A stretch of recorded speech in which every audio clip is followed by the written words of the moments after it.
அர்ஜுனன் தன்னுடைய குருதட்சணையாக மன்னன் துருபதனை சிறைபிடித்து துரோணரிடம் ஒப்படைத்தான்.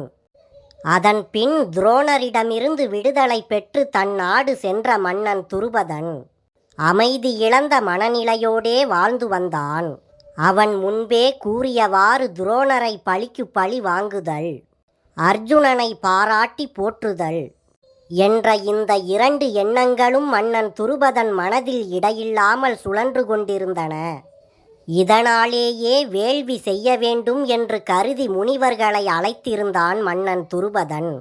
முனிவர்களும் அவனுடைய அழைப்பை ஏற்று பாஞ்சால நாட்டிற்கு வந்தார்கள். துருபதன் தன்னுடைய எண்ணத்தை அவர்களிடம் தெரிவித்தான். வேள்வி செய்து தான் மக்களை பெற வேண்டிய அவசியத்தையும் முனிவர்களிடம் வற்புறுத்தினான் துருபதன். முனிவர்களும் வேள்வி செய்ய இணங்கி அதற்கான ஏற்பாடுகளை செய்ய தொடங்கினார்கள். வேள்வி செய்ய குறித்த மங்கள நாளில் வேள்வி தொடங்கி நடந்தது. அப்போது மறையொளி எங்கும் முழங்கி எதிரொலித்தது. தெய்வத்தன்மை பொருந்திய மனம் கமழும் அந்த வேள்வி நிலையத்தில் பாஞ்சால நாட்டு பெரியவர்கள் அனைவரும் கூடியிருந்தார்கள். வேள்வியில் பயன்படுத்தி கிடைத்த வேள்வி அமிர்தமாகிய பிரசாதத்தை துருபதன் மனைவிக்கு அளிக்க வேண்டியது முறை. ஆனால் அந்த வேள்வி நிகழ்ந்து கொண்டிருந்த போதே துருபதன் மனைவி தீண்டாமை எய்தி விளக்காக இருக்க வேண்டிய நிலை ஏற்பட்டுவிட்டது. அதனால் வேள்வியில் கிடைத்த பிரசாதத்தை அவளுக்கு அளிக்க இயலவில்லை. இதனால் என்ன செய்வதென்று தெரியாமல் திகைத்த மன்னன் துருபதன் ஒரு தீர்மானமான முடிவிற்கு வந்தான். வேள்வியில் கிடைத்த பிரசாதத்தை இறைவன் விட்ட வழியில் முடியட்டும் என்று எண்ணிக்கொண்டு அதை வேள்வி குழியிலேயே போட்டான் துருபதன். வேள்வி குழியில் துருபதன் போட்ட பிரசாதம் நல்லவிதமாகவே அவனுக்கு அமைந்தது. அவனுடைய கனவும் நனவாகியது. தீயிலே விழுந்த அமுதம் வீண் போகவில்லை. அந்த வேள்வியின் முதல்வரான உபயாச முனிவரின் மந்திர அருள் வலிமையினால் ஓம குண்டத்தில் போட்ட பிரசாதம் உயிர் வடிவத்தை அடைந்தது. முதலில் ஓர் ஆண்மகன் அந்த வேள்வி தீயில் இருந்து பிறந்து எழுந்தான். அவனுடைய உடல் ஒளியும் அழகும் பெற்று தோன்றியது.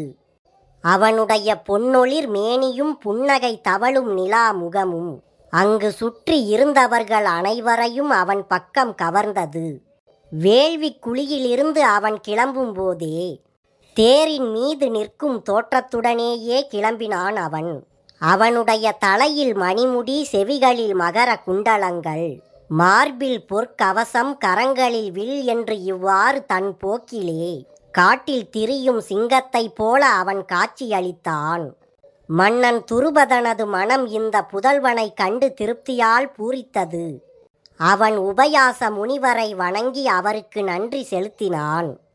தனக்கு துரோணரை பழிவாங்குவதற்கு தகுதியான புதல்வன் பிறந்துவிட்டான் என்று மகிழ்ச்சி வெறியால் துள்ளி குதித்து கொண்டிருந்தான் துருபதன். துருபதன் மனம் புதல்வன் பிறந்ததற்காக கொண்டாட பெற்ற கொண்டாட்டம் அரண்மனை எங்கும் திருவிழா காட்சியை உண்டாக்கி இருந்தது. மங்கள நிகழ்ச்சியை குறிக்கும் இன்னிசை கருவிகள் முழங்கின. மன்னன் துருபதனுக்கு மகன் பிறந்துள்ளான் என்ற நல்ல செய்தி அரண்மனைக்கு பின்னும் நாட்டு மக்களிடமும் களிப்பையும் ஆரவாரத்தையும் பரப்பியிருந்தது. அந்த ஆண் பிள்ளைக்கு திருஷ்டத்யும்னன் என்று பெயரிட்டார்கள். இந்த நிலையில் மன்னன் துருபதன் மீண்டும் உபயாச முனிவரை அணுகினான். அவரிடம் மன்னன் துருபதன் மீண்டும் யாக தீயில் அமுதத்தை இட்டு ஒரு பெண் பிள்ளையையும் தனக்கு அளிக்குமாறு பணிவுடன் வேண்டிக் கொண்டான். அவனுடைய வேண்டுகோளை ஏற்ற முனிவரும் வேள்வி குழியில் மீண்டும் அமுதத்தை இட செய்தார். இந்த முறையும் இறைவன் அருள் துணை மன்னன் துருபதனுக்கு இருந்தது. முகில் கற்றைகளுக்கு இடையே வானில் மின்னும் மின்னலை போன்ற சிற்றிடையுடன் திரண்ட வடிவழகு தன்னை அலங்கரிக்க திரௌபதி தீ கொழுந்துகளுக்கு இடையே எழுந்து தோன்றினாள். அவளுடைய அழகிலே தெய்வீகம் கனிந்து இளங்கியது. திரௌபதி வேள்வி குழியில் இருந்து மன்னன் துருபதனின் இரண்டாவது குழந்தை செல்வமாக வெளிப்பட்டாள். பேரரசர்கள் எல்லோரும் வியந்து புகழத்தக்க அர்ஜுனனின் வீரத்திற்கு கைமாறாக அளிக்க இவள் சரியான பெண்தான் என்று எண்ணி விம்மி நிறைந்தது துருபதன் உள்ளம். தனக்கு கிடைப்பதற்கரிய பேராக கிடைத்த அந்த புனித பெண்ணை பற்றி பெருமிதம் கொள்ளும் அதே சமயத்தில், இத்தகைய பெண்கள் சாதாரணமான செயலை செய்வதற்காக உலகில் பிறப்பதில்லை. இவர்கள் அசாதாரணமான அழகும் பண்பும் கொண்டு பிறப்பதைப் போலவே அதிசயமான பெரும் செயல்களையும் செய்து முடிப்பார்கள். சீதை பிறந்தாள். ராவணன் முதலிய அரக்கர்கள் அழிந்தார்கள். இப்போது இவள் பிறந்திருக்கிறாள். இவளால் எந்த தீமையை எந்த தீயவர்களை அழிக்க வேண்டும் என்பது இறைவன் கருத்தோ என்று இன்னொரு தெய்வீக குரலும் துருபதன் இதயத்தின் அடித்தளத்தில் இருந்து எழுந்தது. அர்ஜுனன் தோள்களை தழுவி அவனை மணப்பதற்காக பாஞ்சாலியையும், தன்னை அவமானத்திற்கு உள்ளாக்கிய துரோணரை அழித்து வஞ்சம் தீர்த்து கொள்வதற்காக திருஷ்டத்யும்னனையும் தனக்கு பிள்ளைகளாக அளித்த விதியை வணங்கினான் பாஞ்சால மன்னன் துருபதன்.